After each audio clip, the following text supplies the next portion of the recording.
మీరు ఎదుటివారిని అర్థం చేసుకోవడానికి ప్రయత్నం చెయ్యనప్పుడు ఎదుటివారు మిమ్మల్ని అర్థం చేసుకోవడానికి ప్రయత్నించాలి అని మాత్రం ఆశించకూడదు. మీరు తలరాతను ఎప్పుడూ నిందించకండి. ఒక కష్టం మిమ్మల్ని బాధిస్తే 100 సంతోషాలు నీ లైఫ్లో ఎదురు చూస్తుంటాయి. నీకు కష్టం వస్తే నవ్వేవారు శత్రువులు, నీకు ధైర్యం చెప్పేవారు బంధువులు, నీ కన్నీళ్లు తుడిచేవారు స్నేహితులు, కానీ నీకు కనబడకుండా కన్నీళ్లు కార్చేవారు నీ తల్లిదండ్రులు మాత్రమే. ఒక మనిషికి బాధగా ఉంటే మనసులో ఉండే వాళ్లకు చెప్పుకుంటాడు, కానీ మనసులో ఉండే వాళ్ళే బాధ పెడితే ఆ బాధ ఎవరికి చెప్పుకోవాలి? ఒకరిని నమ్మి ఎప్పుడు సంతోషాన్ని కోరుకోకండి. ఎందుకంటే నచ్చితే మాట్లాడతారు, నచ్చకపోతే ఏదో ఒక తప్పు చూపించి బాధ పెడతారు. అందరూ స్వార్థపరులే. మన ఇంటి కప్పులోని రంధ్రం ఎండలో కనిపించకపోవచ్చు, కానీ వానలో దాని బండారం బయటపడుతుంది. మనుషులు కూడా అంతే. సరైన సమయంలో వారి నిజస్వరూపం బయటపడుతుంది. ఎవరికీ తొందరగా దగ్గరవ్వకూడదు. దగ్గరయ్యాక దూరం పెడితే ఆ బాధను భరించలేం. ఎక్కువగా పట్టించుకుంటే ప్రతి ఒక్కటి బాధిస్తుంది. కొన్నింటినైనా వదిలేస్తే ఉన్న ప్రశాంతతైనా మిగులుతుంది. కోట్లు కూడబెట్టి కడుపు నిండా తినలేని వారికంటే కష్టాన్ని నమ్ముకొని కడుపు నిండా తినేవారే ఎంతో అదృష్టవంతులు. నీ గమ్యం ఏమిటో ప్రతి ఒక్కరికి చెప్పాల్సిన అవసరం లేదు. నువ్వు చేరుకున్నాక అందరూ నీ దగ్గరికే వస్తారు.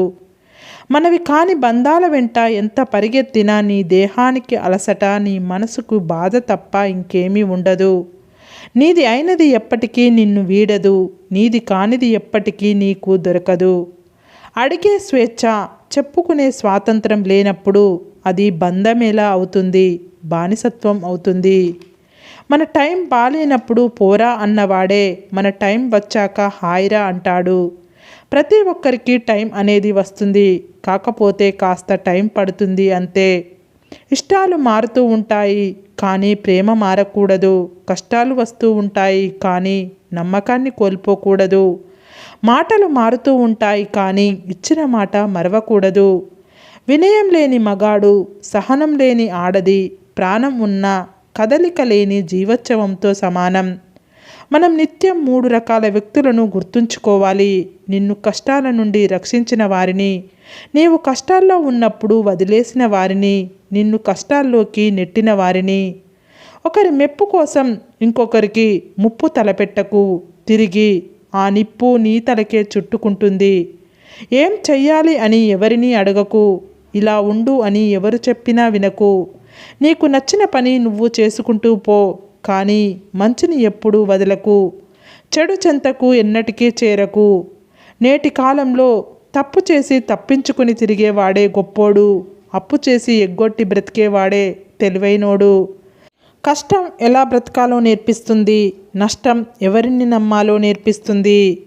ఇష్టమైన వారు కోపంతో ఒక మాట అన్నారని తొందరపడి అలిగిపోవద్దు. ఎందుకంటే ఇష్టమైన వారు చూపించే కొంచెం కోపంలో కూడా కొండంత ప్రేమ ఉంటుంది. ప్రతి మనిషిలో నేర్చుకోవడానికి ఏదో ఒకటి ఉంటుంది. కొందరిని చూసి ఎలా ఉండాలో నేర్చుకుంటే, కొందరిని చూసి ఎలా ఉండకూడదో నేర్చుకోవాలి. ఒక విషయాన్ని మన కోణం నుంచి కాకుండా అవతల వారి కోణం నుంచి ఆలోచించడం నేర్చుకో. అప్పుడే మనకు మంచి చెడులు తెలుస్తాయి. అన్యాయంగా కూడబెట్టిన ధనం ఎప్పటికైనా ఖచ్చితంగా నశిస్తుంది.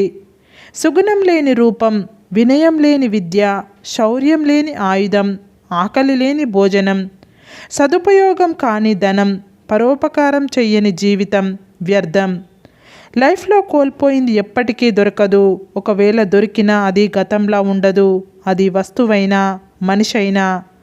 మనం ఆశపడి బాధపడడం కంటే ఏమీ ఆశించకుండా ప్రశాంతంగా ఉన్నట్లయితే దానిని మించిన ఆనందం వేరొకటి ఉండదు. నీవు చేసే పని ఇష్టమైనదే అయితే సాధ్యమైనంత వరకు ఎక్కువగా కష్టపడు. ఎందుకంటే నేటి కష్టమే రేపటి ఆనందానికి పునాది. మూర్ఖుడి చేతిలో పుస్తకం ఉంచినా, గుడ్డివాడి చేతిలో అద్దం ఉంచినా ఒక్కటే.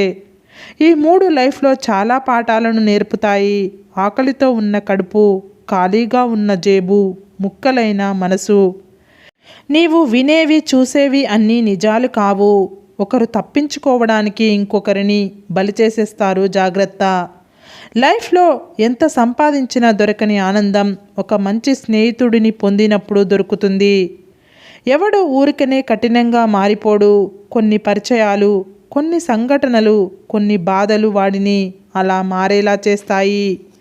కొందరు తప్పుడు మనుషులు దూరమైతే కానీ నీకు అర్థం కాదు లైఫ్ ఎంత మధురమైనదో. ఈ సొసైటీలో నటించే మనుషులే ప్రశాంతంగా ఉంటున్నారు. నటించడం రాక ప్రేమాభిమానాలు పెంచుకున్న వాళ్ళు పిచ్చివాళ్ళలా మిగిలిపోతున్నారు. ఒంటరితనం కూడా ఒక విధంగా అదృష్టమే. ఎందుకంటే బ్రతుకుపై ఆశ ఉండదు, చావంటే భయం ఉండదు. నీవు సుఖంగా ఉండడానికి అత్యంత సులభమైన మార్గం ఎదుటివారిని సుఖంగా జీవించేలా చేయడమే. ఆలోచనల పరిణామమే మనిషి. మనిషి ఎలా ఆలోచిస్తే అలానే తయారవుతాడు.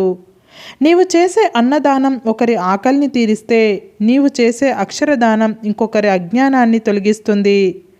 రిలేషన్ బాగున్నప్పుడు అన్ని విషయాలు మీకు చెప్తారు. అదే రిలేషన్ చెడినప్పుడు మీ విషయాలు అందరికీ చెప్తారు. ఇదే లోకం పోకడ. స్త్రీ మనస్తత్వం కోప్పడితే బాధపడుతుంది, కానీ ఒక మెట్టు దిగి బ్రతిమిలాడితే నీపైన ఉన్న ప్రేమ రెట్టింపు అవుతుంది. చీకటి లేకుండా చుక్కలు మెరవలేవు. కష్టాలు లేకుండా లైఫ్ని కూడా గెలవలేరు. కష్టాలు లేకుండా వచ్చే సుఖం ఎక్కువ రోజులు మీతో ఉండదు. మనం ఎదురు చూస్తూ ఉంటే ఏదైనా చేజారిపోయే అవకాశం ఉంటుంది. అందుకే దేనినైనా పరిగెత్తి పట్టుకోవాలి. అది లక్ష్యం అయినా సరే, బంధం అయినా సరే. కాకులతో కలిసి తిరిగితే పావురం రూపు మారకపోవచ్చు, కానీ దాని బుద్ధి మారుతుంది. నీ ఆశలు అదుపులో ఉంటే రాతి నేల మీద కూడా హాయిగా నిద్రపోవచ్చు. నీ కోరికలు గుర్రాలైతే పట్టు పాన్పు కూడా గుచ్చుకుంటుంది. ఎవరేమనుకుంటున్నారు అన్నది మీకు అనవసరం. మీరు నిజాయితీగా ఉన్నంత వరకు పక్కవారి మాటలకు తలదించనవసరం లేదు. మిమ్మల్ని సహాయం అడిగిన వారిని ఎప్పుడూ చులకనగా చూడకండి. మీకు కూడా ఎప్పుడో ఒకప్పుడు ఎదుటివారి సహాయం అవసరమవుతుందని గుర్తుంచుకోండి. పరిస్థితులు ఎంత కఠినంగా ఉన్నా సరే నీవు నీలాగే ఉండడమే అసలైన ధైర్యం. మౌనంగా ఉంటున్న మనిషితో, మొరగకుండా ఉంటున్న కుక్కతో ప్రమాదం. జాగ్రత్తగా ఉండాలి. ఎదుటివాడికి 100 సార్లు సహాయం చేసినా వాడికి గుర్తు ఉండదు, కానీ ఒక్కసారి కుదరదు అని చెప్పి చూడు, ఆ మాటను వాడు చచ్చినా మర్చిపోడు. నీవు మార్గం వెంట పోవడం కాదు, మార్గం చేసుకొని వెళ్తేనే నీ ప్రత్యేకత ఏమిటో ప్రపంచానికి తెలుస్తుంది. ఎవరూ నడవని దారిలో ఒంటరిగా నడవడం అంటే రాబోయే తరాలకు మార్గం చూపడమే. సరే ఫ్రెండ్స్, ఈ వీడియో కనుక మీకు నచ్చినట్లయితే ఇలాంటి మంచి వీడియోల కోసం మా ఛానల్ని లైక్ చేసి మీ ఫ్రెండ్స్ రిలేటివ్స్కు షేర్ చేసి తప్పకుండా సబ్స్క్రైబ్ చేసుకోండి. సబ్స్క్రైబ్ చేసుకున్న వెంటనే పక్కనున్న బెల్ ఐకాన్ని క్లిక్ చేయండి. Bye friends.